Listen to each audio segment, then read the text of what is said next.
नमस्कार मंडळी. आजच्या भागामध्ये आपण एकदम झटपट होणारा नाश्त्यासाठी एकदम सोपा, सुटसुटीत आणि तितकाच चविष्ट पदार्थ बघणार आहे आणि तो बघणार आहे रव्याचा ढोकळा.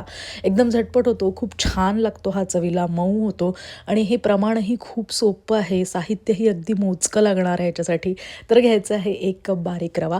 बारीक रवा नसेल तर थोडा मिक्सरला फिरवूनही घेऊ शकता, जाडसर रवा. त्यानंतर आपण 1 कप रव्याला अर्धा कप दही घालणार आहे. एकदम सोपं प्रमाण आहे. हे मिक्स करून घ्यायचं आहे, अर्थात एकत्र करून घ्यायचं आहे आणि थोडं-थोडं पाणी घालून याला एकत्र करायचं आहे. 2 ते 2.5 कप इतकं पाणी मी घेतलं आहे, पण आत्ता मी साधारण 1 कप आपण इतकंच पाणी घालूया, थोडं-थोडं करत तेही.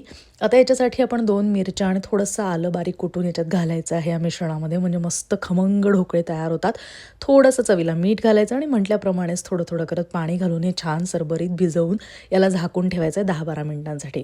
तोपर्यंत आपण एखादी चटणी करून घेऊयात किंवा आपण ज्याच्यात ढोकळा तयार करणार आहे त्या भांड्याला तेल लावून घ्यायचं.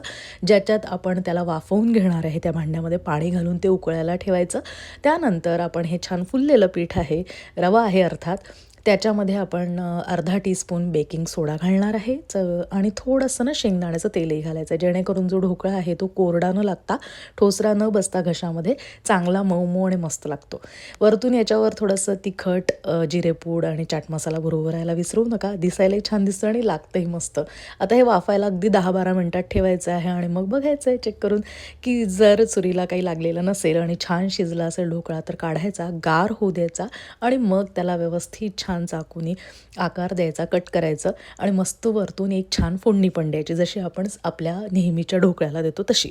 तर तेल, मोहरी, जिरं, कढीपत्ता, मिरची, हिंग असं सगळं घालून मस्त ही चुरचुरीत फोडणी या ढोकळ्यावर घालायची की रवा ढोकळा तयार आहे. याच्यात तिळही घालू शकता, कोथिंबीर घाला वरतून आणि मस्तपैकी झक्कास नाश्ता झटपट तयार आहे. कमी वेळात, कमी साहित्यात आणि कमी मेहनतीमध्ये तयार होणारा हा स्वादिष्ट नाश्ता करायला विसरू नका.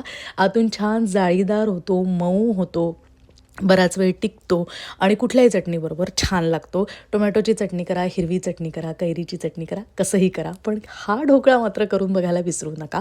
आणि असे व्हिडिओज, या रेसिपीज आवडत असतील तर चॅनलला लाईक करायला, शेअर करायला हा व्हिडिओ, किंवा नवीन असाल चॅनलवर तर चॅनलला सबस्क्राईब करायलाही विसरू नका. बेल आयकॉनला क्लिक करा आणि कमेंट करायलाही विसरू नका, म्हणजे अशा खास रेसिपींसह आपण पुन्हा पुन्हा भेटत राहूया छान आपल्या चॅनलवर, मराठी किचन इन अमेरिका.